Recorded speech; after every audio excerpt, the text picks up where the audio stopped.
আসসালামু আলাইকুম দর্শক, শুভেচ্ছা নিন। আপনাদের সবাইকে স্বাগত জানাচ্ছি আমি কনক সরোয়ার। আজকের অনুষ্ঠানে দর্শক শিরোনাম দেখে বুঝতে পারছেন একটি বহুল আলোচিত একটি বিষয়, যেটি নিয়ে ব্যাপক আলোচনা চলছে চারিদিকে। আহ, মানবিক করিডোর কি, করিডোর কিভাবে, করিডোর এগুলো নিয়ে আলোচনা চলছে ডক্টর খলিলকে নিয়ে। আহ, আহ, প্রধানতম রাজনৈতিক দল বিএনপি তার পদত্যাগ দাবি করছেন। আহ, সেনাবাহিনীর ভেতরে এক ধরনের উস্কানি দেওয়ার চেষ্টা চলছে, যতটুকু মনে হয়েছে।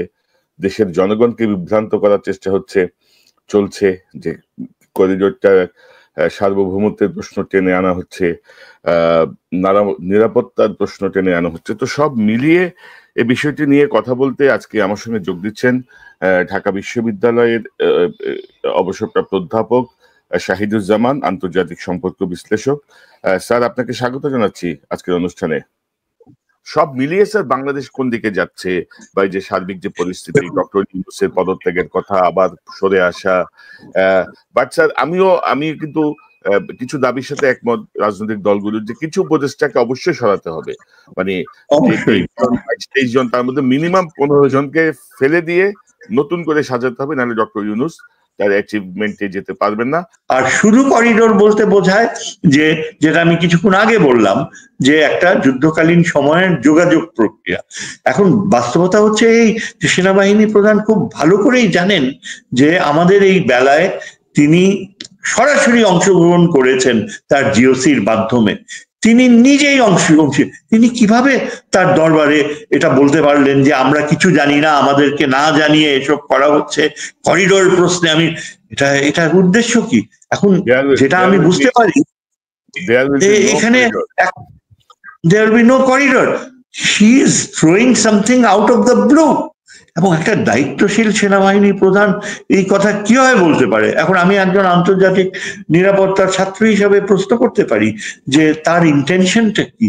তিনি কি চাইছেন যে আমাদের ডক্টর খলিলুর রহমান, যার মেধা পররাষ্ট্র মন্ত্রণালয়ের যতগুলো অফিসার ছিল সেই তুলনায় আকাশচুম্বী, যার কূটনৈতিক প্রজ্ঞা অতুলনীয়, যাকে মার্কিন যুক্তরাষ্ট্র ও চীন সরাসরি আস্থায় নিয়েছে, এবং আমরা সবাই জানি যে এই যে মার্কিন যুক্তরাষ্ট্রের সাথে আস্থায় যাওয়া, আবার একই সাথে চীনের আস্থা অর্জন করা, এটা কিন্তু কখনো সম্ভব হয় না যদি না যে কার্যকর যিনি নিয়ন্ত্রক রয়েছেন এখানে, জাতীয় নিরাপত্তা উপদেষ্টা, তার কূটনীতির উপর দীর্ঘকালীন অভিজ্ঞতার মাধ্যমে আস্থা থেকে থাকে। এটা হচ্ছে ট্রাস্ট। আমরা বলি কূটনীতি হচ্ছে question of trust, dignity, honour, এবং এই অবস্থানটা তিনি অর্জন করেছেন চীনদের কাছ থেকে, মার্কিন যুক্তরাষ্ট্রের কাছ থেকে। এবং তিনি যদি এগিয়ে যেতে পারেন, তাহলে আমি বলবো এই প্রফেসর ইউনূসের এই যে দীর্ঘ সময় তিনি যে থাকছেন, যদি তার একটা অর্জন হয়ে থাকে, সেটা এই খলিলুর রহমানই তাকে এনে দিতে পারে। কেননা আমরা দেখতে পাচ্ছি যে এই রকমের দীর্ঘ সময় অনিয়ন্ত্রিত পররাষ্ট্র নীতি যে ছিল, সেখান থেকে বের হয়ে এই উদ্যোগগুলো ভারতকে একেবারে স্টান্ট করে দিয়েছে। ভারত অ্যাবসলিউটলি, জয়শঙ্কর কোনোভাবেই বিশ্বাস করতে পারছে না, মোদি কোনোভাবেই। এবং তারা কি করছে? তারা বাংলাদেশের উপর অযাচিত সব অত্যাচার শুরু করেছে। এই যে প্রত্যেক রাতে তাদের দেশের নাগরিকদেরকে আমাদের দেশে ঠেলে দিচ্ছে, আজ গত রাত্রেও ঠেলে দিয়েছে। তারা বাংলাদেশে এখনো গুলি চালিয়ে যাচ্ছে। তারা বাংলাদেশের সমস্ত যে আন্তর্জাতিক অব্লিগেশন গুলো তারা ভায়োলেট করছে, এবং আমাদের পানির প্রশ্নে তারা ঠিক পাকিস্তানের যে অ্যাটিটিউড, সেই অ্যাটিটিউড নিচ্ছে। এমনকি বারবার হুমকি দিচ্ছে যে তারা আমাদের উত্তরের ওই অঞ্চলটুকু যে কোনো সময় দখল করে নিতে পারে, এবং সেই প্রক্রিয়া তারা সৃষ্টি করছে। কাজেই বাস্তবতাগুলো এত কঠিন। স্যার, এই যে আমরা যেটা আমি বলছিলাম, যে ধরেন গত দুদিন আগে সেনাপ্রধান তার অ্যাড্রেসে, অফিসার এবং সৈনিকদের উদ্দেশ্যে তার অ্যাড্রেসে তিনি বলেছেন যে মানবিক করিডোরের মতো স্পর্শকাতর ও ঝুঁকিপূর্ণ সিদ্ধান্ত নেওয়ার এখতিয়ার বর্তমান সরকারের নেই বলে তিনি উল্লেখ করেন। তিনি বলেন, শুধুমাত্র একটি নির্বাচিত রাজনৈতিক সরকারই যথাযথ পদ্ধতি অনুসরণ পূর্বক এরূপ সিদ্ধান্ত নিতে পারে। তিনি আরো বলেন যে করিডোর বিষয়ে সরকার কি ভাবছেন বা জাতিকে একটি প্রক্সি ওয়ারের দিকে ঠেলে দেওয়া হচ্ছে কিনা এ বিষয়ে সরকার স্পষ্টভাবে কিছুই জানাচ্ছেন না। অনুষ্ঠানের পরের অংশে এক অফিসারের প্রশ্নের উত্তরে তিনি বলেন, স্পষ্টভাবে বলেন, there will be no corridor. অথচ এই সেনা অ্যাড্রেসের আগের দিন তিন বাহিনী প্রধান ডক্টর ইউনুস এবং ডক্টর খলিল এদের মধ্যে কিন্তু এক দীর্ঘ সময় একটা বৈঠক হয়েছে যমুনায়, এবং সেখানে কিন্তু সেনাপ্রধান সহ তিন বাহিনীর প্রধান এক ধরনের অ্যালাইন হয়েছিলেন যে ওকে ফাইন, আমরা এই বিষয়গুলো নিয়ে এভাবে আমরা আগাবো। কিন্তু পরের দিনই উনি টোটাল মানে রিভার্স একটা ভূমিকায় গেলেন যে করিডোর দিয়ে দেশ বিপন্ন হয়ে যাচ্ছে। আর পাশাপাশি স্যার এটাও ঠিক যে এই মানবিক করিডোরের তো আসলে এখনো কোনো সুনির্দিষ্ট ঘোষণা আসে নাই, কিন্তু তহিদ হোসেন সাহেবের একটা বক্তব্যকে কেন্দ্র করে আসলে বিষয়টা একটা এতটুকু ঘোট পাকানো হলো। বাট আপনার কাছ থেকে একটু জানি, এই যে এক ধরনের বিভ্রান্তি ছড়ানো, সেনাবাহিনীর ভেতরে এক ধরনের উস্কানি দেওয়ার চেষ্টা, স্বাধীনতা, সার্বভৌমত্ব সব মিলিয়ে স্যার আপনার বিশ্লেষণটাকে আপনি কিভাবে দেখেন এই মানবিক করিডোর এবং সামগ্রিক যে চলমান বিষয়টা? ধন্যবাদ কনক। বিষয়টা খুবই গুরুত্বপূর্ণ এবং বাংলাদেশের অস্তিত্ব সংক্রান্ত বিষয়ের সাথেই রিলেটেড, এবং ব্যাপারটা আমাদের পররাষ্ট্রনীতির ক্ষেত্রে বোধহয় গত 50 বছরে অত্যন্ত মানে টার্নিং পয়েন্ট বলা যায়, ওয়াটারশেড। এটা এত অভূতপূর্ব কূটনৈতিক ইনিশিয়েটিভ যে আমি একজন আন্তর্জাতিক সম্পর্কের অধ্যাপক হিসেবে দীর্ঘ 50 বছর ধরে পড়াশোনা করে আসছি, 40 বছরের বেশি অধ্যাপনাও করেছি। আমি খলিলকে চিনিও না, এটুকু জানি যে সে আমাদের ব্যাচের সাথেই বিসিএস পরীক্ষায় প্রথম হয়েছিল এবং অর্থনীতি বিষয়ে তার ঢাকা বিশ্ববিদ্যালয় থেকে অনার্স মাস্টার্স দুটোতেই প্রথম শ্রেণীতে প্রথম হয়েছিল। তার যে অসাধারণ মেধা এবং অসাধারণ অর্জন, জাতিসংঘে প্রতিটি পদে সর্বোচ্চ পদে গিয়েছে এবং বাংলাদেশকে বিভিন্ন সময় বিভিন্ন জায়গায় রিপ্রেজেন্ট করেছে। আমি যত বেশি দেখেছি তার পরিচিতি, তার অবদান এবং জাতিসংঘের সাথে, ততই আমি মুগ্ধ হয়েছি। অথচ ভদ্রলোককে কিন্তু আমি জানি না, কিন্তু অ্যাজ অ্যান একাডেমিক, আমি একজন শিক্ষাবিদ হিসাবে এবং পররাষ্ট্র নীতি নিরাপত্তা বিষয়ে শিক্ষাবিদ হিসাবে এটা আমার দায়িত্ব, আমার ধর্মিক দায়িত্ব বলতে পারো, যে আমার নিজের দেশের স্বার্থে তার এই যে পররাষ্ট্র নীতি ও নিরাপত্তার পদচারণা বিষয়গুলো এবং তার যে এক্সপ্রেশনস গুলো আমি দেখলাম নিউজ কনফারেন্সে, তা থেকে আমার মনে হয় আমার একেবারেই নৈতিক দায়িত্ব এটা তুলে ধরা, যে আমি সত্যি বিস্ময়ে বিমূঢ় হয়ে গিয়েছি যে কোথায় করিডোর একটা উদ্ভট ধারণা, যেটা নিয়ে সেনাবাহিনী প্রধান কেন তার দরবারে এই প্রসঙ্গ উত্থাপন করলেন। এবং এটা আমার কাছে অবিশ্বাস্য মনে হয় যে একজন সেনাবাহিনী প্রধান হয়ে তিনি কি জানতেন না তার আগের দিন যদি তার দেখা হয়ে থাকে খলিলুর রহমানের সাথে, তার মানে তিনি সম্পূর্ণভাবে ব্রিফড হয়েছেন। এবং এটা আগে বারবার বলা হয়েছে যে খলিলুর রহমান নিজে বলেছে যে করিডোরের কোনো প্রসঙ্গই আসেনি, করিডোর এখানে মোটেও প্রযোজ্য নয়, কেননা করিডোরের যে কনসেপ্ট তিনি আলোচনা করেছেন বাংলাদেশের সাথে মায়ানমারের এই বাস্তবতায় কোনো করিডোরের ব্যাপারই আসে না। এবং উনি অত্যন্ত মানে দৃঢ় স্বরে বলেছেন যে এটা নিয়ে কোনো আলাপ হয়নি, হবেও না, এবং এটা এট অল আমাদের ইয়েতে নাই। এখন তাই যদি হয়ে থাকে তাহলে কোন যুক্তিতে এটা দরবার হলে সেনাপ্রধান এটাকে একটা ইমোশনাল এবং কি বলে আবেগপ্রবণ একটা ইস্যু হিসাবে তিনি দাঁড় করালেন, আমার কাছে বোধগম্য নাই। এই যে পজিশন সেনাবাহিনী প্রধান, এই পজিশনের প্রতি সম্মান রেখে এবং অত্যন্ত একটা আশাবাদী অবস্থানের থেকে আমি বলতে চাই যে এই বিষয়টা তো তার সেখানে এক্সপ্লেইন করা উচিত ছিল। একজন সেনাবাহিনী প্রধান নিশ্চয়ই অবগত থাকবেন যে খলিলুর রহমানের উপরে কত বড় একটা সেন্সিটিভ অস্তিত্বজনিত দায়িত্ব। এটা আমি একটু এক্সপ্লেইন করি যে কেন খলিলুর রহমানের এই নিরাপত্তা উপদেষ্টার পদ এত গুরুত্বপূর্ণ এবং ভারতের জন্য এটা এত স্পর্শকাতরই শুধু নয়, ভারত কেন আন্তরিকভাবে প্রচন্ড উদ্বেগের সাথে তার অপসারণ দাবি করে, তাকে সরাতে চায়। এবং এই যে অজিত দোভাল ব্যাংককে তার সাথে যে দেখা হলো, তারপর থেকে ভারতীয় নিরাপত্তা উপদেষ্টার দৃষ্টিভঙ্গি খলিলুর রহমানের প্রতি ইটস ওয়ান অফ সারপ্রাইজ। এবং একই সাথে তাদের যে পররাষ্ট্র মন্ত্রীর যে উপাখ্যান থেকে বোঝা যায় যে he is respected as an outstanding diplomat। কেন আমি বিষয়টা বলি, যে দেখেন বাংলাদেশ তো দীর্ঘ 16 বছর একেবারে গুটিয়ে ছিল। আমাদের পররাষ্ট্রনীতি যে friendship to all malice two নান, এই পরিস্থিতিতে কোনো কার্যকর সম্পর্ক গড়ে তোলেনি। মায়ানমারের রেফিউজিদেরকে ফিরিয়ে দেওয়ার, এই রোহিঙ্গাদেরকে ফিরিয়ে দেওয়ার, আবার আমাদের নিরাপত্তার ক্ষেত্রে চীনের সাথে যে অভূতপূর্ব সম্ভাবনাগুলো ছিল সেগুলো একেবারে শেখ হাসিনা ধ্বংস করে দিয়েছে। শেষের দিকে চীনের সাথে সম্পর্ক একেবারে তলানিতে পৌঁছেছে। অপরদিকে ভারতের সাথে যে সম্পর্ক, সেখানে মায়ানমার আমাদের শুধু জায়গায় দখল করে নেয়নি, যেখানে রোহিঙ্গাদেরকে বাধ্য করেছে থাকতে। এমন মনে হচ্ছিল যে স্থায়ীভাবে মায়ানমারের আক্রমণাত্মক নীতি বাংলাদেশকে গ্রাস করে ফেলবে আস্তে আস্তে, এরকম একটা পরিস্থিতি শেখ হাসিনা সৃষ্টি করেছিল। সেখান থেকে আমরা দেখতে পেয়েছি যারা এই ইউনূস সরকারের আগমনের পর থেকে পররাষ্ট্র নীতির ক্ষেত্রে বাংলাদেশ এক অভূতপূর্ব অর্জন করেছে খলিলুর রহমানের দায়িত্ব নেয়ার পর থেকে।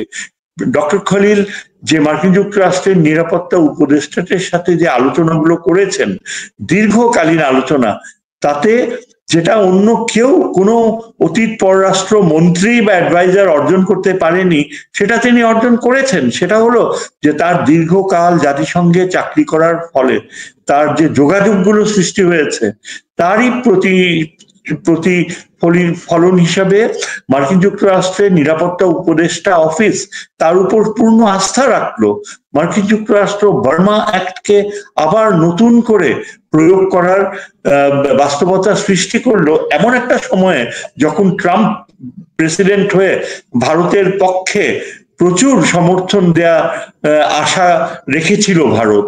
কিন্তু সেই পথে না যে মার্কিন যুক্তরাষ্ট্রের স্টেট ডিপার্টমেন্ট এবং মার্কিন যে উচ্চপদস্থ কর্মকর্তারা ঢাকায় আসে, মায়ানমারে যে মার্কিন রাষ্ট্রদূত তিনিও ঢাকায় আসেন, ঢাকায় এসে তাদের চূড়ান্ত আলোচনা হয়, অনেক প্ল্যানস হয়, যার ফলে বোঝা গিয়েছে যে রোহিঙ্গাদেরকে ফেরত পাঠানোর ব্যাপারে খলিলুর রহমানের আলোচনার মাধ্যমে একটা অসাধারণ মার্কিন তৎপরতা শুরু হয়েছে। এবং চিন্তা করেন, এটা এমন একটা সময়ে, এই যেটাকে আমরা ইংরেজিতে বলি Khalil could pull the Trump card, এমন একটা সময়ে যখন কিনা মার্কিন যুক্তরাষ্ট্র বাংলাদেশকে ভাতছড়না করতে পারত, যখন কিনা ভারতের প্ররোচনায় মার্কিন যুক্তরাষ্ট্র বাংলাদেশকে কোণঠাসা করতে পারত, সেটা না করে যখন আমরা দেখতে পাই ইউনূস সাহেব চীন সফর করে চীনের সাথে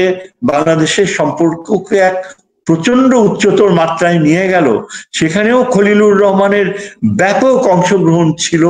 তিনি আলোচনাগুলা করেছেন, তিনি কূটনৈতিক প্রক্রিয়াগুলা পরিচালনা করেছিলেন, যার ফলে এর আগে চীনের যে নেতৃস্থানীয় ব্যক্তিরা তাকেই ধরে নিয়েছে একজন মানে ম্যান টু ম্যান ডিপ্লোমেসি চালাবার জন্য।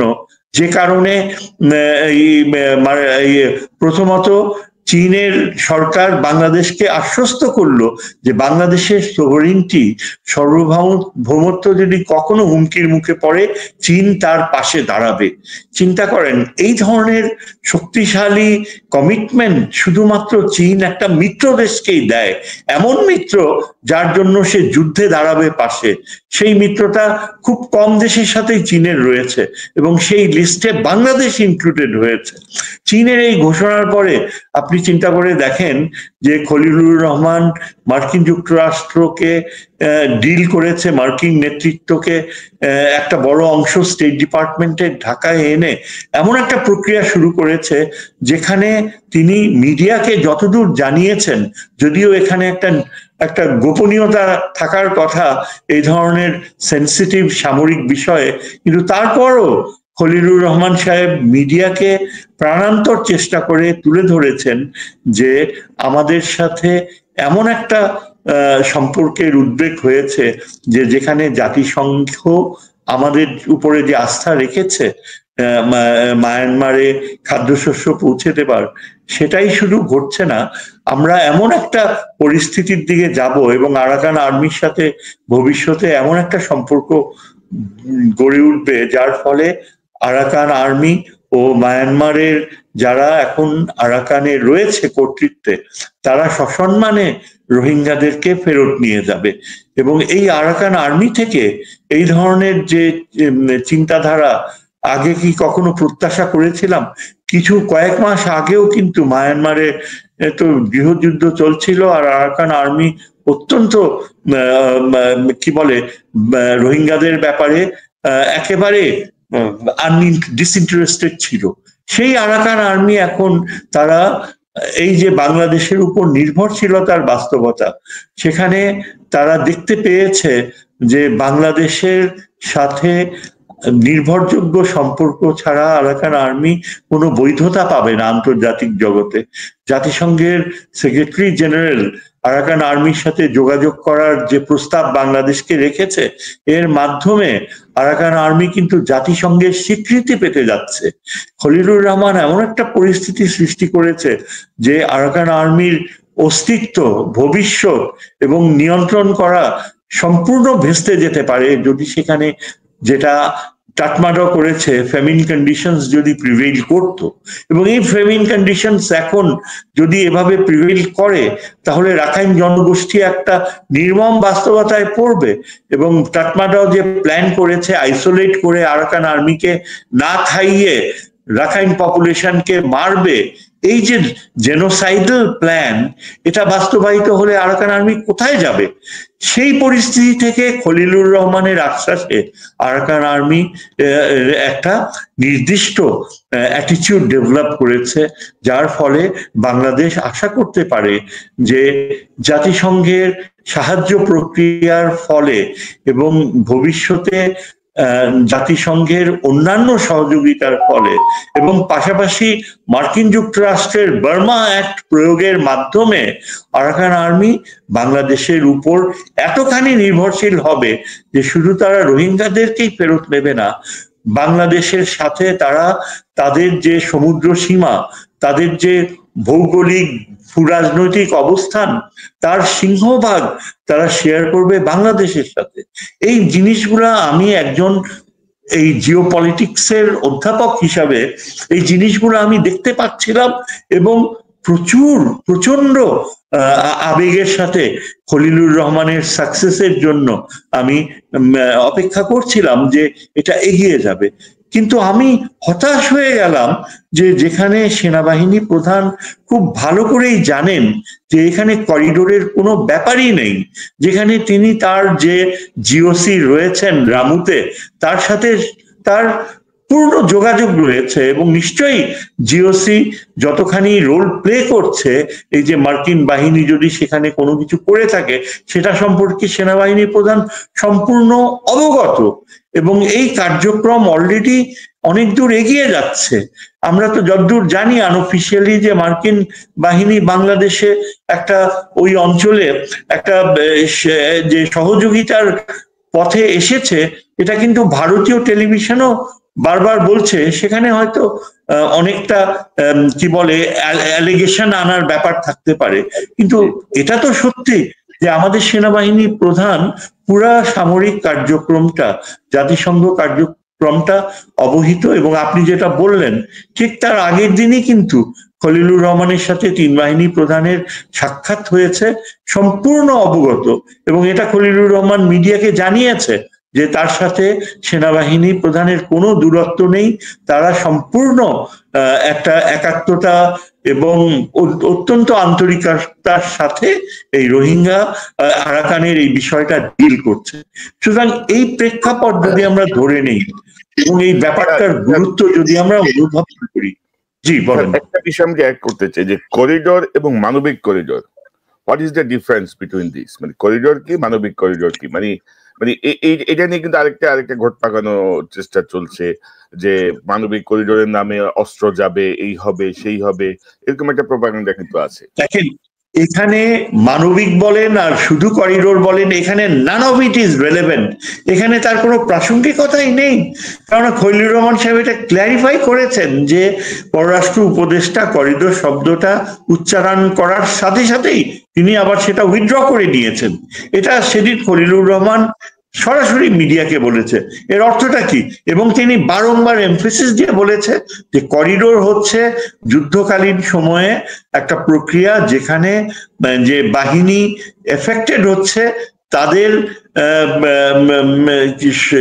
তাদেরকে সরঞ্জাম প্রোভাইড করা হয়, এবং ওই টার্মটা এই মায়ানমার বাংলাদেশের বেলায় একদম কোনোভাবেই অ্যাপ্লিকেবল হয় না। আর হিউম্যান করিডোর আপনি যেটা জানতে চেয়েছেন, তার ইমপ্লিকেশন হচ্ছে যে একটা বিধ্বস্ত জাতিগোষ্ঠী, বিধ্বস্ত জনগোষ্ঠী যখন খাদ্যাভাব বা চরম নির্মমতার শিকার হয়ে তারা মৃত্যুবরণ করছে, বা যেখানে রেশিয়াল ক্লিনজিং, অ্যাপার্থাইডের মতো বাস্তবতায় যেখানে একেবারে জেনোসাইডের মতো অবস্থা, সেখানে যদি মানবিক সাহায্য পৌঁছে দেয়া হয় সেটাকে আমরা হিউম্যান করিডোর বলি।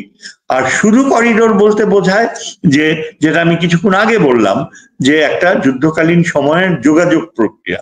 এখন বাস্তবতা হচ্ছে এই যে সেনাবাহিনী প্রধান খুব ভালো করেই জানেন যে আমাদের এই বেলায় তিনি সরাসরি অংশগ্রহণ করেছেন তার জিওসির মাধ্যমে।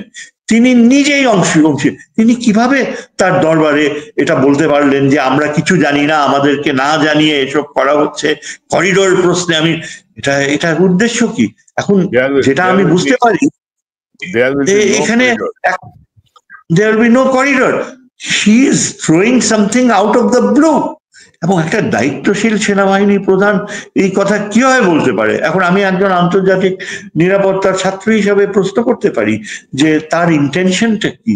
তিনি কি চাইছেন যে আমাদের ডক্টর খলিলুর রহমান, যার মেধা পররাষ্ট্র মন্ত্রণালয়ের যতগুলো অফিসার ছিল সেই তুলনায় আকাশচুম্বী, যার কূটনৈতিক প্রজ্ঞা অতুলনীয়, যাকে মার্কিন যুক্তরাষ্ট্র ও চীন সরাসরি আস্থায় নিয়েছে, এবং আমরা সবাই জানি যে এই যে মার্কিন যুক্তরাষ্ট্রের সাথে আস্থায় যাওয়া আবার একই সাথে চীনের আস্থা অর্জন করা, এটা কিন্তু কখনো সম্ভব হয় না যদি না যে কার্যকর যিনি নিয়ন্ত্রক রয়েছেন এখানে, জাতীয় নিরাপত্তা উপদেষ্টা, তার কূটনীতির উপর দীর্ঘকালীন অভিজ্ঞতার মাধ্যমে আস্থা থেকে থাকে। এটা হচ্ছে ট্রাস্ট। আমরা বলি কূটনীতি হচ্ছে question of trust, dignity, honour, এবং এই অবস্থানটা তিনি অর্জন করেছেন চীনদের কাছ থেকে, মার্কিন যুক্তরাষ্ট্রের কাছ থেকে। এবং তিনি যদি এগিয়ে যেতে পারেন তাহলে আমি বলবো এই প্রফেসর ইউনূসের এই যে দীর্ঘ সময় তিনি যে থাকছেন, যদি তার একটা অর্জন হয়ে থাকে সেটা এই খলিলুর রহমানই তাকে এনে দিতে পারে। এই কেননা আমরা দেখতে পাচ্ছি যে এই রকমের দীর্ঘ সময় অনিয়ন্ত্রিত পররাষ্ট্র নীতি যে ছিল সেখান থেকে বের হয়ে এই উদ্যোগগুলো ভারতকে একেবারে স্টান্ট করে দিয়েছে। ভারত অ্যাবসলিউটলি, জয়শঙ্কর কোনোভাবেই বিশ্বাস করতে পারছে না, মোদি কোনোভাবেই। এবং তারা কি করছে? তারা বাংলাদেশের উপর অযাচিত সব অত্যাচার শুরু করেছে। এই যে প্রত্যেক রাতে তাদের দেশের নাগরিকদেরকে আমাদের দেশে ঠেলে দিচ্ছে, আজ গত রাত্রেও ঠেলে দিয়েছে। তারা বাংলাদেশে এখনো গুলি চালিয়ে যাচ্ছে, তারা বাংলাদেশের সমস্ত যে আন্তর্জাতিক অব্লিগেশন গুলো তারা ভায়োলেট করছে, এবং আমাদের পানির প্রশ্নে তারা ঠিক পাকিস্তানের যে অ্যাটিটিউড সেই অ্যাটিটিউড নিচ্ছে। এমনকি বারবার হুমকি দিচ্ছে যে তারা আমাদের উত্তরের ওই অঞ্চলটুকু যে কোনো সময় দখল করে নিতে পারে, এবং সেই প্রক্রিয়া তারা সৃষ্টি করছে। কাজেই বাস্তবতাগুলো এত কঠিন, সেখানে দেখা যায় যে সেনাবাহিনী প্রধান এটা অ্যাবসলিউটলি তার সামনে যে দরবারে যারা বসেছিল তারা নিশ্চয়ই এখন পড়াশোনা করে আবিষ্কার করবে যে এখানে তাদের সেনাবাহিনী প্রধানের কথায় কতখানি সত্য ছিল কতখানি যৌক্তিকতা ছিল, এবং এখানে ডক্টর খলিলুর রহমানের যে নিরাপত্তা প্রশ্নে তিনি যে সেনাবাহিনীর স্ট্যাটাস, তাদের সম্মানকে কোন উচ্চতায় নিয়ে যাওয়ার প্রক্রিয়া শুরু করেছিলেন, সেটা কিন্তু তুলে ধরলেন না। সেনাবাহিনীর জন্য কতখানি সম্মান, ভবিষ্যতের সম্মান তিনি সৃষ্টি করছিলেন, কেননা রোহিঙ্গারা যদি আগামী বছর সত্যি সত্যি ফেরত যায় এবং সেখানে যদি মার্কিন যুক্তরাষ্ট্র সহ জাতিসংঘের অবদান থাকে এবং আমাদের সামরিক বাহিনীও যদি সেখানে অংশীদারিত্ব থাকে, তাহলে তো পুরা পশ্চিমা বিশ্বে আমাদের সেনাবাহিনীর স্ট্যাটাস কোথায় উঠে যাবে। সেটা না করে সেনাবাহিনী কি করলেন প্রধান, তিনি করিডোর হতে দিবেন না। এগুলো তো নবাব সিরাজউদ্দৌলার নাটকের মতো, নাকি মির্জাফরের নাটকের মতো। তিনি কি বলছেন, কেন তিনি ইচ্ছা করে করিডোর প্রশ্ন এনে ডক্টর খলিলের প্রক্রিয়া। এবং এখানে আমি শুধু একটাই কারণ দেখতে পাই, সেটা হচ্ছে এই যে আমরা যেটা আগে থেকে জানি যে সামরিক বাহিনী প্রধানের সাথে ভারতীয় সেনা প্রধানের যোগাযোগ ছিল, তার সাথে যথাযথভাবে যারা ভারতের পক্ষে সেনাবাহিনীর কিছু পথভ্রষ্ট সেনানায়ক যারা ভারতের পক্ষে বাংলাদেশের সাথে বিশ্বাসঘাতকতা করেছে, তাদেরকে আটক করা হয়নি, তাদেরকে শাস্তির বিধানে আনা হয়নি, এমনকি তাদের অনেকে তারা সেনাবাহিনীর নিয়ন্ত্রণের হাত থেকে বের হয়ে পালিয়ে গিয়েছে। এগুলো সব মিডিয়াতে আমরা দেখি, জানি, পড়ি। এবং তাহলে এটা কি ইন্ডিকেট করছে? তাহলে কি এটা বুঝতে হবে যে সেনাবাহিনী প্রধান কোনোভাবেই চায় না যে ভারতের ইচ্ছা, ভারতের নিরাপত্তা চিন্তা এবং ভারত বাংলাদেশকে যেভাবে তার নিয়ন্ত্রণে রাখতে চায় সেই পথেই কি তিনি চান যে আমরা ফিরে যাই? তা না হলে কেন তিনি এই আমাদের ডক্টর খলিলকে বারবার এই করিডোর প্রশ্ন উত্থাপন করে বিব্রত করছেন? কেন তিনি ডক্টর ইউনূসকে বলছেন যে ডিসেম্বরের মধ্যে ইলেকশন দিতে হবে, এবং এটা তো তার আওতায় পড়ে না। এবং তিনি চাচ্ছেন যে যত তাড়াতাড়ি ইলেকশন হয় ততই যেন ডক্টর খলিলের অর্জনের সময়সীমাটুকু আরো সংকুচিত হয়ে যায়। তিনি এমন একটা পরিস্থিতি তৈরি করছেন যেন অ্যাজ ইফ ডক্টর খলিল একজন ভিলেন, এবং যার ফলে আমরা দেখতে পাচ্ছি যে যেই বিষয়গুলো মোটেও বুঝতে পারে না, এমনকি আমাদের যে অপর ভিলেন আমি বলবো এই বিএনপি, তারা এখন আজকে যে এই দাবি উত্থাপন করেছে যে তাদের 3 জন অ্যাডভাইজারকে সরাতে হবে, এবং কথা নাই বার্তা নেই, মানে অবিশ্বাস্য। এটাই কি জিয়াউর রহমানের পার্টি? তারা তাদের ওই কি রিজভি এবং তার চেয়েও আরো বেশি সালাউদ্দিন একেবারে জোর করে দাবি করে বসেছে যে ডক্টর খলিলকে বিতাড়িত করতে হবে, ডক্টর খলিলকে অ্যাডভাইজার হিসাবে বিদায় করতে হবে। এটা কিভাবে সম্ভব? যেই দলটি বর্তমানে ক্ষমতায় যাবার জন্য প্রচন্ড চাপ সৃষ্টি করছে ইলেকশনের, যেই দলটি আগে প্রেসিডেন্ট জিয়ার হাতে গড়ে ওঠা পররাষ্ট্রনীতির ক্ষেত্রে অসাধারণ অর্জন করছিলেন, এমনকি আজকে যদি প্রেসিডেন্ট জিয়া জীবিত থাকতেন, আমি তাকে অনেক কাছে থেকে ব্রিফ করেছি, তাকে অ্যাডভাইস করেছি, 1.5 বছর আমি তার পররাষ্ট্রনীতি উপদেষ্টা হিসাবে কাজ করেছি, তাকে অনেক কাছে থেকে দেখেছি। আমি নিশ্চিতভাবে বলতে পারি খলিলের যে মেধা এবং যে অর্জন তিনি করেছেন, আজকে প্রেসিডেন্ট জিয়া বেঁচে থাকলে খলিলকে কাছে টেনে নিতেন, তার মেধাকে কাজে লাগাতেন, ঠিক যেমনি 1978 সালে এই খন্দকার মোশাররফ হোসেনকে ঢাকা বিশ্ববিদ্যালয়ের টিএসসি অডিয়েন্স থেকে টেনে নিয়েছিলেন, আপনি আমার দলে যোগ দিন। আমি তখন একজন ইয়াং লেকচারার, আমার চোখের সামনে ডক্টর মোশাররফ জিয়াউর রহমানের আহ্বানে সাড়া দিয়েছেন। তিনি কি জানেন না, তিনি কি বোঝেন না যে প্রেসিডেন্ট জিয়া মেধাকে কতখানি গুরুত্ব দেয়? তিনি কি একবারও আমাকে জিজ্ঞেস করতে পারতেন না? তিনি আমাকে ভালো করে চেনেন এবং তিনি এটা শ্রদ্ধার সাথে আমাকে জানিয়েছেন, আমাকে স্মরণ করেন যে শহীদ তুমি তো জানো সেই দিনের কথা, যেদিন প্রেসিডেন্ট জিয়া আমাকে টিএসসি তে ডেকে নিয়েছিল, এরা তো কেউ জানে না। এই খন্দকার সাহেব আজকে বসে কিভাবে এই প্রস্তাব দিলেন যে খলিলকে বহিষ্কার করতে হবে। আজকে প্রেসিডেন্ট জিয়া যদি বেঁচে থাকতো তাহলে ডক্টর খলিলের এই অমর্যাদা কখনো হতে পারতো? আমি এই জন্য অনুরোধ করেছি, কেন মানে বিএনপি এই পজিশন নিচ্ছে, একটা চাপ সৃষ্টি করা, যাতে ডক্টর ইউনূসের এই যে অর্জন, ডক্টর খলিল যদি এখন চীনকে লালমনিরহাটে এই যে এয়ারবেস তৈরি করার প্রক্রিয়া, সেটা যদি সত্যি সত্যি বাস্তবায়ন হয়, তাহলে ভারতের জন্য তো এটা একটা ভূমিকম্পনের মতো। ভারত সেখানে কাছেই তার বাগডোগরা ও হাসিমারা এয়ারবেসে অত্যন্ত উচ্চমানের মিসাইল ও বিমান প্রয়োগ করেছে। বাংলাদেশের জন্য এটা একটা নিরাপত্তা হুমকি।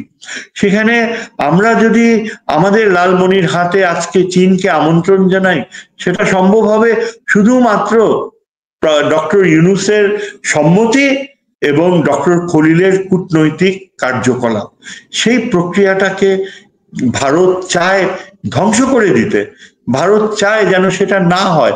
আজকে বিএনপি ও কি সেই একই পথে যাবে? বিএনপি মনে করছে যে ডক্টর খলিল যদি চীনের সাথে এই সম্পর্কের ক্ষেত্রে অর্জন, আবার একই সাথে আমেরিকার সাথে রোহিঙ্গাদের ফেরত পাঠানোর কূটনৈতিক প্রক্রিয়া অর্জন করে, তাহলে ডক্টর খলিল হয়তোবা প্রফেসর ইউনূস এতখানি জনসমর্থন পাবেন যে হয়তো জনগণ দাবি করে বসতে পারে যে ডক্টর ইউনূসই কন্টিনিউ করুক। এই ভয়, এই অত্যন্ত হীনমন্যতা, অত্যন্ত নিম্ন রুচির চিন্তা কাদের? এই যে এইসব মানুষ।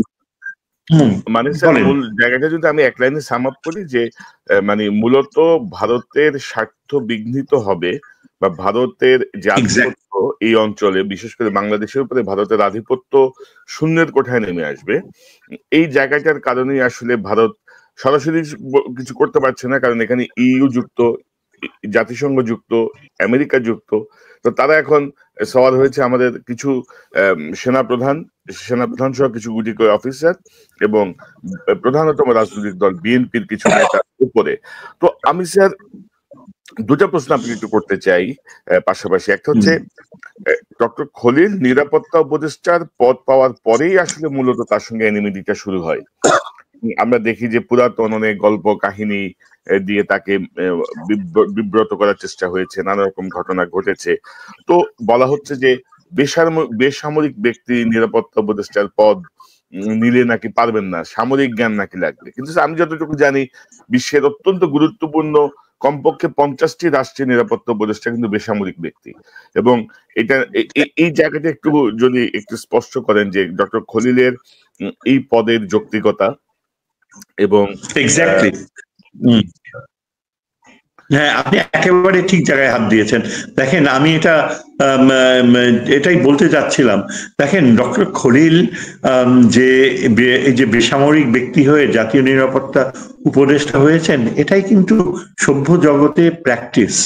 ডক্টর খলিলের যোগ্যতা নিয়ে চরিত্র হনন করার প্রয়াস করেছে তারই পররাষ্ট্র মন্ত্রণালয়ের কিছু কিছু সহকর্মী, এবং যেখানে বলতে গেলে পররাষ্ট্র উপদেষ্টার প্রতিও অঙ্গুলি নির্দেশ করা হয় যে ডক্টর খলিল তার নাকি ব্যক্তিগত জীবনে এখানে অঘটন ঘটিয়েছে।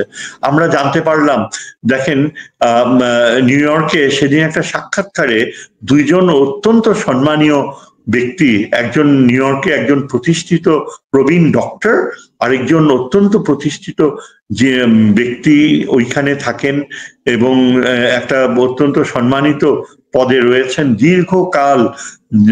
ডক্টর খলিল যখন নিউ ইয়র্কে চাকরি নেন প্রথম, তখন থেকে চেনেন। তারা দুজনই কিন্তু একটা নিউ ইয়র্ক ভিত্তিক টেলিভিশন নেটওয়ার্কে বলেছে যে ডক্টর খলিল কোনো সময় তার চারিত্রিক দৃঢ়তা কম্প্রোমাইজ করেনি, এবং জাতিসংঘের যে তিনি উচ্চ পদে গিয়েছেন একটার পর একটা, সেখানে তার ব্যক্তিগত জীবনের সব খুঁটিনাটি দেখা হয়েছে, সমস্ত কিছু চেক আপ করা হয়েছে।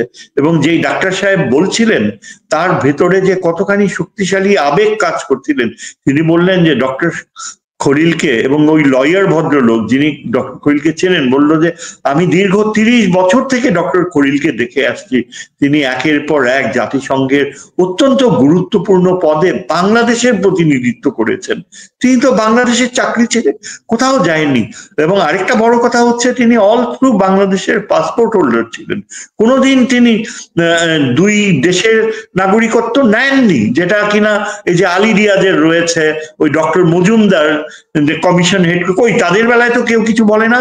অথচ ডক্টর খলিল অত্যন্ত আবেগপ্রবণ হয়ে প্রায় কন্দনরত চোখে দৃষ্টিতে বললেন যে দেখেন আজকে আমাকে নিয়ে এরকম অপবাদ করছেন, আমি কোনোদিন দীর্ঘ সময় ছিলাম আমেরিকান পাসপোর্ট নেওয়ার কথা কল্পনাই করি। তারপর তিনি কি বললেন, তিনি বললেন আজকে যদি তারেক জিয়া, উনিও তো লন্ডনে থাকছেন, দীর্ঘ সময় চাকরি করছেন, আজকে যদি কেউ তারেক জিয়াকে নিয়ে এরকম কথা বলে তখন কেমন পরিস্থিতি হবে একবার চিন্তা করেছেন? এই কথাটা বলা এই কারণে বিএনপির রিজভী এবং ওই যে সবচেয়ে বড় যে সন্দেহজনক ব্যক্তি সালাউদ্দিন, যাকে পুরা ঢাকা শহর চিহ্নিত করেছে যে ভারতীয় গুপ্তচর হিসাবে, লাভ দিয়ে আজকে প্রেস কনফারেন্সে বলেছে আমরা খলিলের অপসারণ চাই। কেন এই ব্যক্তি বলছে এই কথা? কেনই বা রিজভী এটাকে এমন আখ্যা দিচ্ছে যে তিনি খলিল নাকি তারেক জিয়াকে তার অপমানজনক কথা বলছে? অথচ খলিল কিন্তু তারেক জিয়াকে যা বলছে আমরা টেলিভিশনে সবাই দেখেছি, তিনি তারেক জিয়াকে উচ্চ স্থানে অবস্থান, তারেক জিয়াকে ডিফেন্ড করছে। যে আজকে উনি এত বছর বিদেশে থাকে, তাকে নিয়ে যদি তার বিরোধীরা এরকম কথা বলে যে তিনি দুই দেশের তখন কেমন লাগবে? কাজেই এটা কিন্তু তিনি কোনো বলেন নাই, বরং তারেক জিয়াকে ডিফেন্ড করে এই কথা বলেছেন। অথচ কিভাবে এটাকে ডিসইন্টারপ্রেট করা হচ্ছে? এখন আপনার যে প্রশ্নটা আপনি প্রথমে করেছিলেন সেটার উত্তর আমি দেই নাই। ওই যে কি যেন ছিল সেটা, ওই যে সেনাবাহিনী নিউ ইয়র্কের ওই প্রথম অংশটা, যেটা প্রথম অংশটা ছিল যে নিরাপত্তা উপদেষ্টা হিসেবে বেসামরিক ব্যক্তির এইটাই ছিল। হ্যাঁ, এখন আচ্ছা দেখেন, এই যে তিনি একজন সিভিলিয়ান হতে পারে, কিন্তু আপনি দেখেন ভারতের নিরাপত্তা উপদেষ্টা একজন সিভিলিয়ান, মার্কিন যুক্তরাষ্ট্রের সিভিলিয়ান, এমনকি পাকিস্তানেও এর আগের নিরাপত্তা উপদেষ্টা যিনি ছিলেন তিনিও সিভিলিয়ান ছিলেন। একজন সিভিলিয়ান নিরাপত্তা উপদেষ্টা হিসেবে থাকবে, এটাই তো স্বাভাবিক, এটাই কাম্য, সভ্য জগতে এটাই হয়ে থাকে।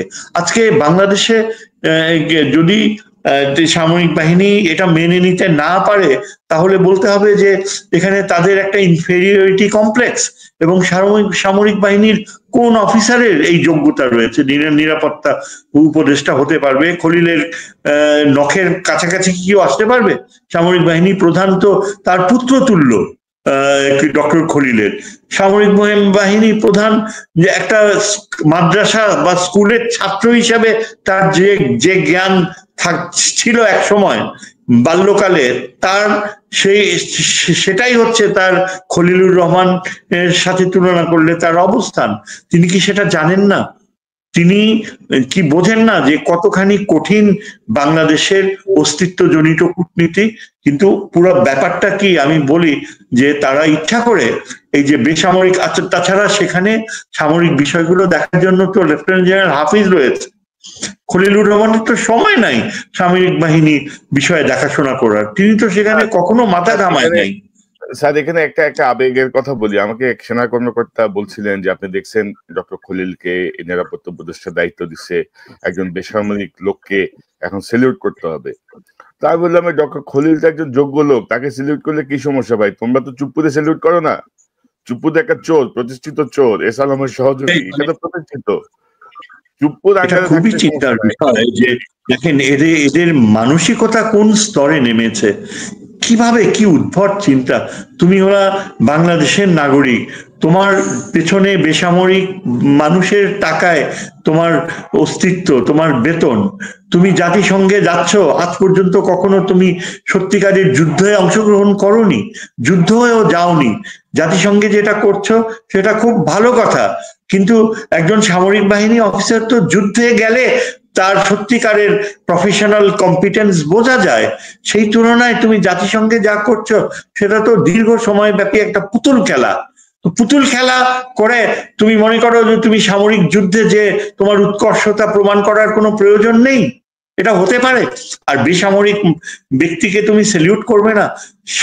ডক্টর খলিলের মতো এত উপযুক্ত মানুষকে সেনাবাহিনী প্রধান স্যালিউট করা, সেটা তো তার সৌভাগ্যর কথা, সেটা তার 7 জন্মের সার্থকতা। তিনি কিভাবে সেনা প্রধান হয়েছে আমরা কি জানি না? তার আত্মীয়তার বন্ধন না থাকলে তিনি কি হতেন? তার কি সেই যোগ্যতা ছিল? তিনি কি মেজর বা লেফটেন্যান্ট কর্নেলের উপরে উঠতে পারতেন? এগুলো কি সত্যি কথা না? এগুলো কি সামরিক বাহিনীর সদস্যরা জানে না? কেন সেই আমি তো মনে করি এখানে আসল ব্যাপারটা হচ্ছে যে principal staff officer lieutenant general Kamrul, তিনি সামরিক যে সম্পর্ক এবং পাকিস্তানের সাথে চীনের সাথে যে সামরিক সম্পর্কগুলো গড়ার পেছনে তার অবদান রয়েছে, তিনি পাকিস্তানের যে সামরিক বিষয়ে আলোচনা করে এসছেন, খলিলুর রহমানের সাথে তার একটা যোগাযোগ হয়েছে, কমিউনিকেশন হয়েছে, সামরিক বিষয়গুলো আলোচনা করেছেন এবং এই বিষয়টাকেই মানে তার চক্ষুশূল হয়ে দাঁড়িয়েছে। শোনা যাচ্ছিল যে হয়তো লেফটেন্যান্ট জেনারেল কামরুলকে সেনা প্রধান করা হবে এবং এই আতঙ্কে এখন লেফটেন্যান্ট জেনারেল কামরুলকেও সরিয়ে দেওয়া হবে আর ডক্টর খলিলুর রহমানকে ডেমোনাইজ করতে হবে। এই যদি হয় বাস্তবতা, এমন যদি হয় যে আপনি একজন যোগ্য সিভিলিয়ানকে স্যালিউট করতে আপনি কুণ্ঠাবোধ করেন, তাহলে আপনার প্রফেশনের প্রতি আপনি নিজেই তো আপনার শ্রদ্ধাবোধ হারাচ্ছেন। আপনি কি জানেন না উন্নত বিশ্ব, এমনকি এই যে পার্শ্ববর্তী ভারতে একটা সেক্রেটারি, একটা ডিফেন্সের ডেপুটি সেক্রেটারিকেও সেনাবাহিনী প্রধান স্যালিউট করে, বাইরে ওয়েটিং রুমে ওয়েট করে তাকে দেখা করার জন্য। আপনি কি জানেন না যে মার্কিন যুক্তরাষ্ট্রে অ্যাসিস্ট্যান্ট সেক্রেটারি অফ ডিফেন্সকেও সেনাবাহিনী প্রধান স্যালিউট করে? এগুলো কি আধুনিক বিশ্বের কার্যক্রম আপনি জানেন না? আপনাদের শেখাতে হবে। কোথায় গিয়েছে আপনাদের লার্নিং? এগুলো সব ঘটেছে এই 16 বছরের এই যে হাসিনার প্রতি যে আনুগত্য এবং হাসিনা যে কিভাবে ধ্বংস করেছে। আজকে ডক্টর খলিল যেখানে তাকে অত্যন্ত সম্মানের সাথে সামরিক বাহিনীর এই দরবারে তাকে নিয়ে যাওয়া উচিত ছিল, তিনি বক্তৃতা দিতে পারতেন, তিনি তাদের বুঝিয়ে বলতে পারতেন, সেটা কিচ্ছুই করা হয়নি। সেটা না করে বরং এই যে তার স্ট্যাটাস, তিনি একজন সিভিলিয়ান, এই প্রশ্ন ওঠে। এই প্রশ্ন কিভাবে ওঠে, কেন ওঠে? তাহলে তো আমাদের কোনো দরকার নাই এখানে যদি সিভিলিয়ান। হ্যাঁ বলেন। এবং স্যার গত কয়েকদিনের যে মুভ, এই মুভে আমার সাথে যে একজনের সঙ্গে কথা হচ্ছিল এখানকার বিভিন্ন বিষয়ের সঙ্গে সংযুক্ত, তারা বলছিলেন যে সেনাবাহিনী প্রধানের বর্তমান যে মুভ বা রোহিঙ্গা ইস্যু, করিডোর ইস্যু বা অন্যান্য ইস্যু নিয়ে তার যে বক্তব্য, পাশাপাশি জাতিসংঘের তদন্তে তিনি অসহযোগিতা করেছেন, আবার এখন দোষ চাপাচ্ছেন সরকারের উপরে, এগুলো কিন্তু আমাদের শান্তিরক্ষী মিশনের উপরেও কিন্তু প্রভাব ফেলবে কিন্তু স্যার, যদি বেশি বাড়াবাড়ি হয়, যদি এমন যদি মনে হয়। আপনার কি মনে হয় স্যার? অ্যাবসলিউটলি, আপনি বুঝতেই পারবেন না। জাতিসংঘ এবং আন্তর্জাতিক বিশ্ব, এমনকি স্বয়ং মার্কিন যুক্তরাষ্ট্র, তারা কিন্তু এসব অবজার্ভ করে। তারা they will give you the rope, যথেষ্ট আপনাকে রোপ দিবে so that you can hang yourself. কাজেই এই যে এইসব কার্যকলাপ, এই যে জাতিসংঘের যে উদ্যোগকে এইভাবে ইয়ে করা, প্রত্যাখ্যান করার মানসিকতা, এই যে আপনার এত ধ্বংস, এত গোলাগুলি, যে ওয়ার ক্রাইমস কমিটেড হয়েছে এবং সেনাবাহিনীর যেসব জেনারেলসরা এইসব খুনের সাথে সরাসরি যুক্ত ছিল, এবং আমরা এটাও জানি যে যথেষ্ট প্রমাণ রয়েছে ভারতের সামরিক বাহিনীর সদস্যরাও বাংলাদেশে ঢুকে তারা গোলাগুলি করেছে। পুরো বিষয়টা ভারতের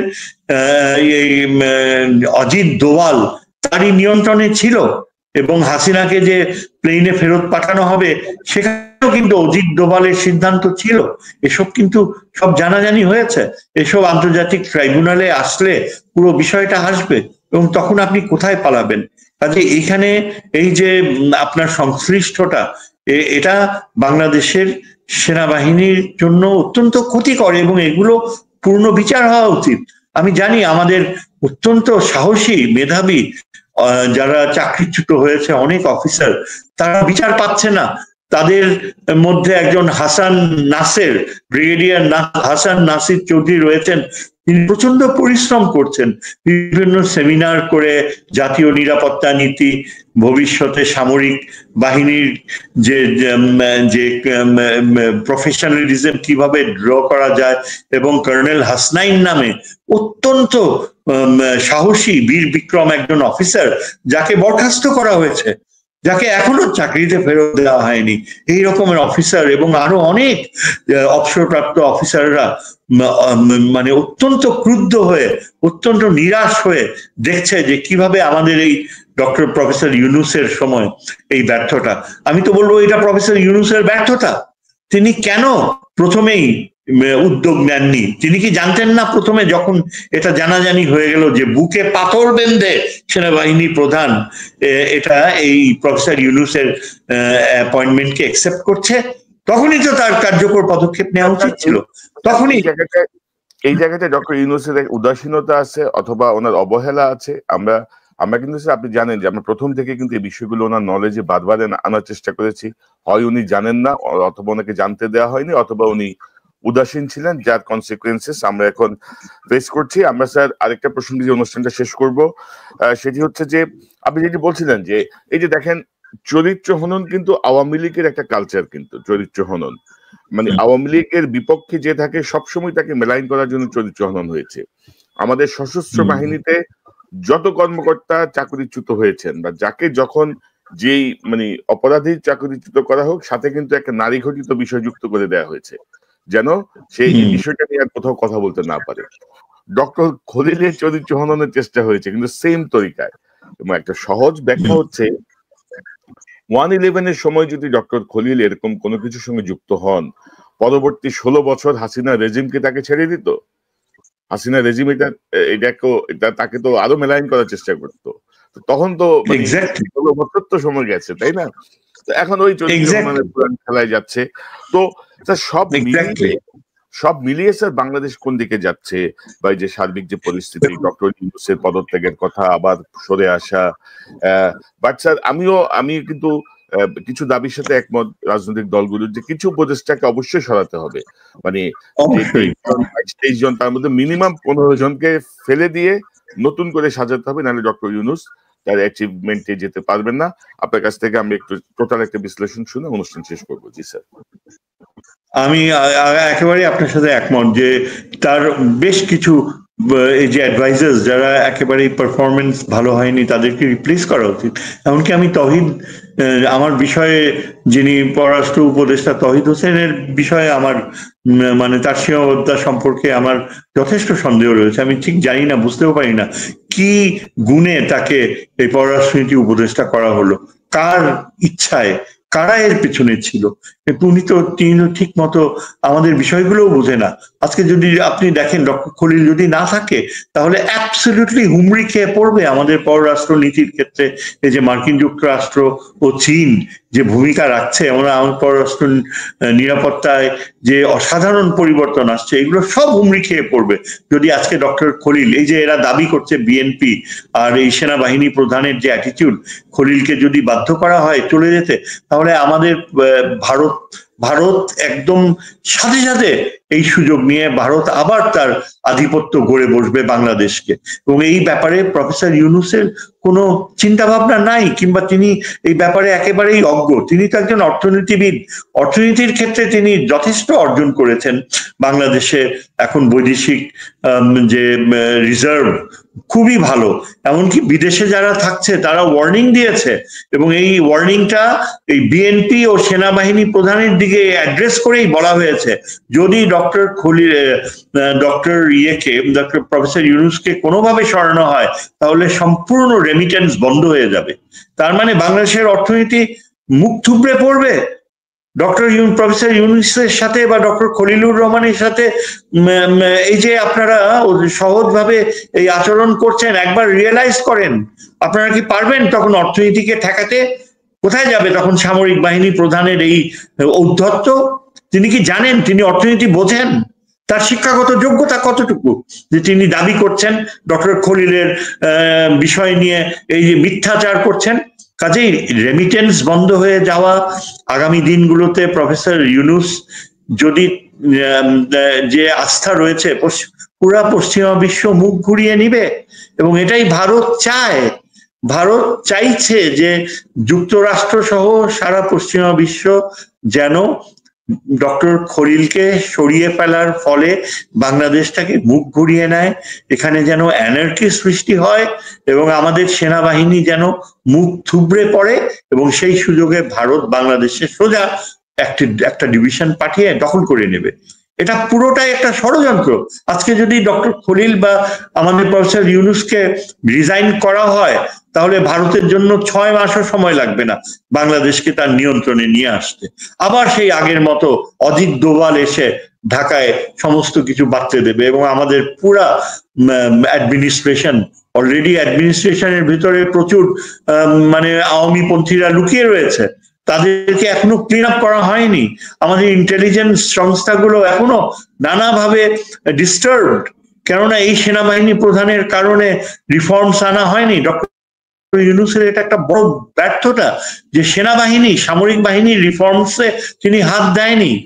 এবং এই যে আমাদের আগেকার সেই সংবিধানে যে ধারা রয়েছে, যেটা সামরিক বাহিনীর জন্য অত্যন্ত অপমানজনক, যে সামরিক বাহিনী কোনোভাবেই দেশে যদি গণতন্ত্রকে হত্যা করা হয়, সেখানেও সামরিক বাহিনী কোনো রকম হস্তক্ষেপ করতে পারবে না, এইরকম ধারা হাসিনা অ্যামেন্ডমেন্ট দিয়ে করেছে।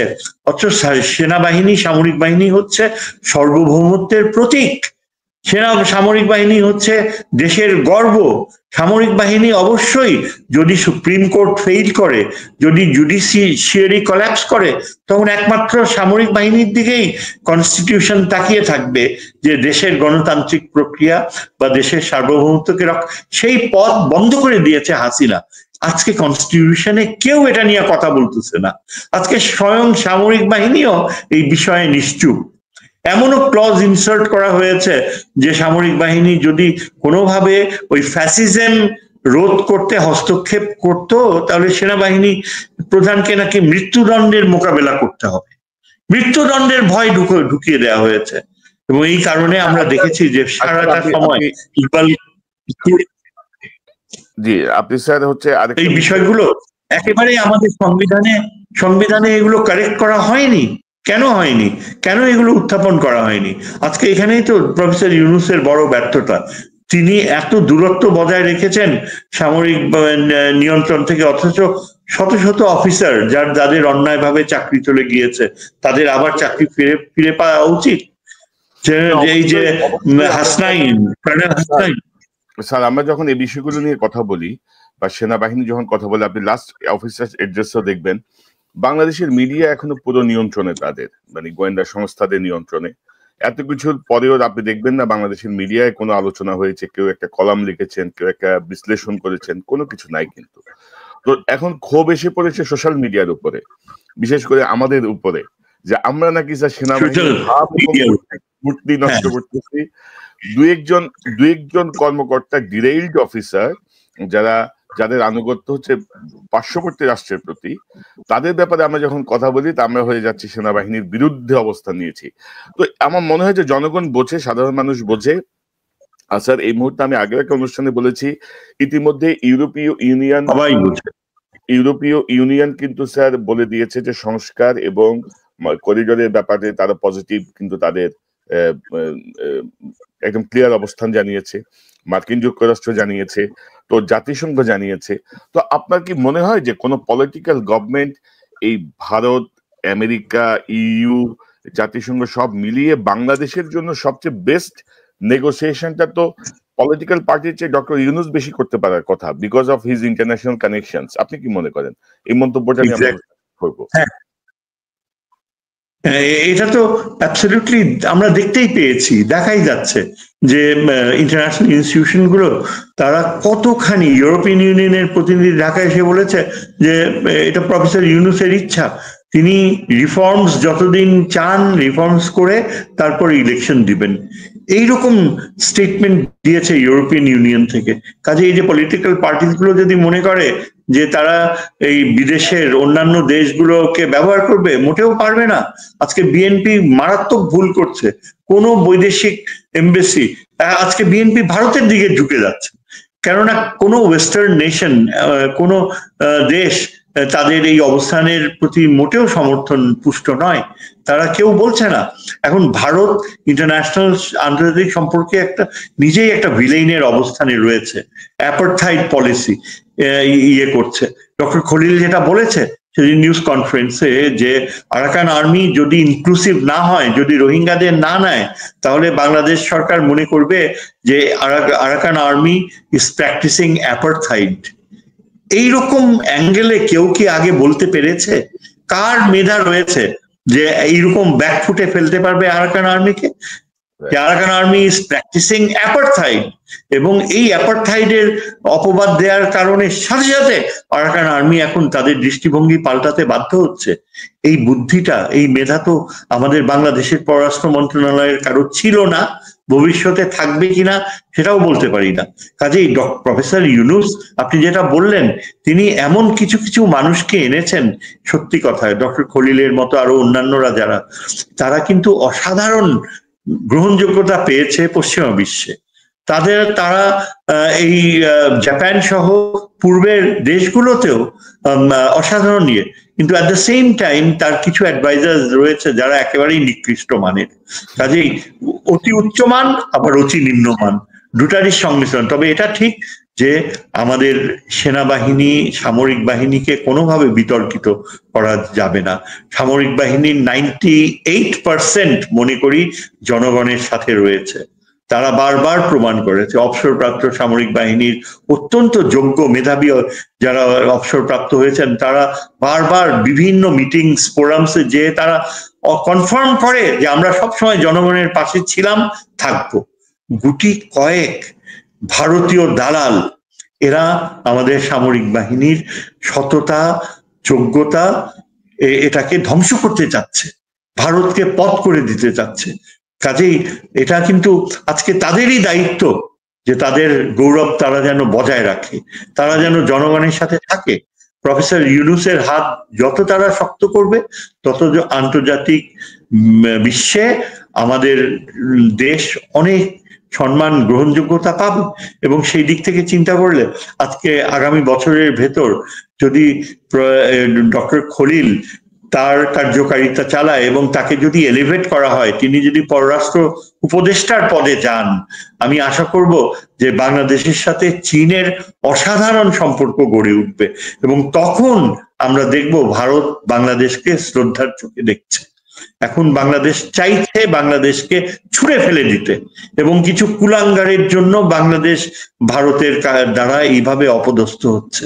কিন্তু আমরা আশা করব যে ডক্টর খলিল আর ডক্টর ইউনূস তাদের যে উদ্যোগ আন্তর্জাতিক ক্ষেত্রে, তার ফলে মার্কিন যুক্তরাষ্ট্র বাংলাদেশকে প্রচন্ড শ্রদ্ধা করবে, রোহিঙ্গারা আবার ফেরত যাবে, আরাকান আর্মির মাধ্যমে রাখাইন রাজ্যের সাথে আমাদের একটা আলাদা সম্পর্ক গড়ে উঠবে, এবং একটা পুরো চ্যাপ্টার ওপেন হবে বাংলাদেশের সম্পর্ক ভারত, পাকিস্তান সহ বাংলাদেশের বৈদেশিক নীতিতে একটা অসাধারণ পরিবর্তন আসবে, যার ফলে আগামীতে যারা ইলেক্টেড সরকার হয়ে আসবে তারা অনেক কিছুই অর্জিত হিসাবে ডক্টর খলিলের দিকে গ্রেটফুল, গ্র্যাটিটিউড হয়ে তাকে ধন্যবাদ জানাবে। কিন্তু সেই পথ যেন তারা রুদ্ধ না করে, আমি এটাই আশা করব। জি, আপনাকে ধন্যবাদ স্যার। এবং আমরাও চাই যে আমাদের রাজনৈতিক দলগুলো সুবিবেচনা প্রসূত সিদ্ধান্ত নেবেন। আমাদের সেনাবাহিনীর যে 98% কর্মকর্তা এবং সৈনিক আছেন, তারা দেশের পক্ষে থাকবেন, অর্থাৎ বিভ্রান্ত হবেন না আর কি। বিভ্রান্ত হওয়ার কোনো সুযোগ নাই। এবং আমরা মনে করি যে 15-16 বছরের যে ফ্যাসিজম, তারপরে আমাদের হাতে একটি সুযোগ এসেছে ঘুরে দাঁড়ানোর, প্রপার সংস্কার করার। অধ্যাপক শাহিদুজ্জামান, আপনাকে অসংখ্য ধন্যবাদ আপনার মূল্যবান বিশ্লেষণের জন্য। নিশ্চয়ই আমরা নিকট ভবিষ্যতে আবার আপনাকে পাবো। ধন্যবাদ আপনাকেও, যে এরকম একটা মানে বিষয় অত্যন্ত স্পর্শকাতর কিন্তু তারপরেও প্রাসঙ্গিক, জাতীয় স্বার্থের এত গুরুত্বপূর্ণ একটা বিষয় এত শর্ট নোটিসে এখানে এই যে আমরা প্রেজেন্ট করতে পারলাম, I must give you my salute. Thank you. Thank you. দর্শক, এতক্ষণ যারা এই অনুষ্ঠান শুনলেন, নিশ্চয়ই এই আলোচনার মর্মার্থ উপলব্ধি করতে সক্ষম হবেন। খুব স্পষ্ট করার চেষ্টা করা হয়েছে করিডোর কি, করিডোর কেন, ডক্টর খলিলকে নিয়ে যে আলোচনাগুলো হচ্ছে, ডক্টর ইউনূস সরকারকে নানাভাবে ক্ষতিগ্রস্ত করার যে চেষ্টাগুলো হচ্ছে, সেই জায়গাটাই আলোচনাটা আমার মনে হয় যে আপনাদেরকে একটি স্পষ্ট ধারণা দেবে। পাশাপাশি ডক্টর ইউনূসকে আমরা বলবো যে প্রায় 10 মাস হয়ে গেল, আপনি দয়া করে সেনাবাহিনী, সশস্ত্র বাহিনীর উপর আপনার কর্তৃত্ব প্রতিষ্ঠা করুন। হাসিনাপন্থী, ভারতপন্থী যারা এখনো বাংলাদেশকে ক্ষতিগ্রস্ত করার চেষ্টা করছে, তাদের উপর আপনার নিয়ন্ত্রণ প্রতিষ্ঠা করুন। গোয়েন্দা সংস্থাকে পরিবর্তন করুন। গোয়েন্দা সংস্থার প্রতিদিনের গোয়েন্দা রিপোর্ট যেন আপনার কাছে আসে, সেটি নিশ্চিত করুন। পাশাপাশি উপদেষ্টা পরিষদে ইতিমধ্যে জুনিয়র উপদেষ্টা থেকে শুরু করে যেসব অপদার্থ টাইপের উপদেষ্টারা আছেন, যাদের বিরুদ্ধে ইতিমধ্যে দুর্নীতির অভিযোগ উঠেছে, তাদেরকে আপনি উপদেষ্টা পরিষদ থেকে বহিষ্কার করুন।